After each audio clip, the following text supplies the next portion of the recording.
Бурни реакции кај Штипјани по случајот со млечните производи за кои Агенцијата за храна и ветеринарство утврди неправилности во составот.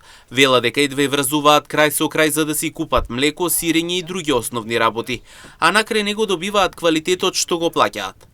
Дел анкетирани граѓани бараат поструги казни, па дури и затворање на фирмите кај кои се утврдени вакви пропусти, бидејќи како што велат, вака само се губи довербата кај купувачите. Па тоа треба таа фирма да се затвори, значи да не дава биш.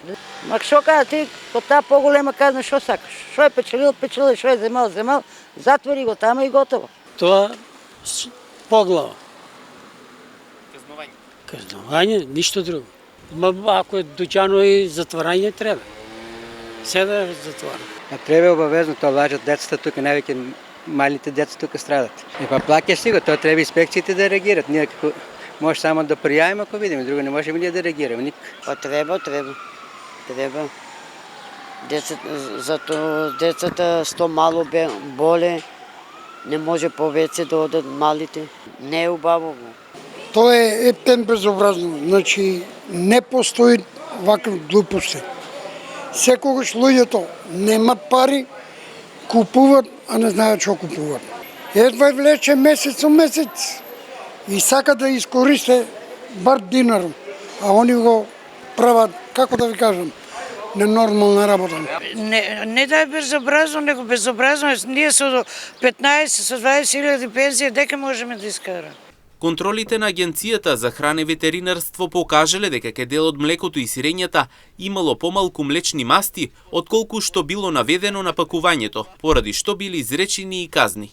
Од земените лабораториски анализирани 45 мостри од млеко и млечни производи. Кај 10 оператори утврдено е дека анализираните примероци не одговараат на одредбите од правилникот на квалитетот на земјоделските производи, односно со тестирањата констатирано е дека во производите има помал процент на млечни масти од декларираното.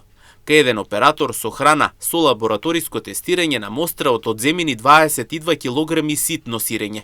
Утврдено е дека биле декларирани 20% млечна маст, а производот содржал само 1%, зашто му е изречена парична казна од 3500 евра во денарска противвредност, соопштуваат од Агенцијата за храна и ветеринарство.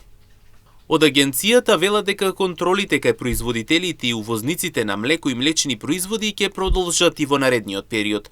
Додека институциите најавуваат засилени контроли, граѓаните очекуваат поголема заштита и поструги санкции за оние што ги доведуваат во заблуда, зашто велат кога едва се одвојуваат пари за основни прехрамбени производи, најмалку што заслужуваат е да го добијат квалитетот што им е ветен на декларацијата.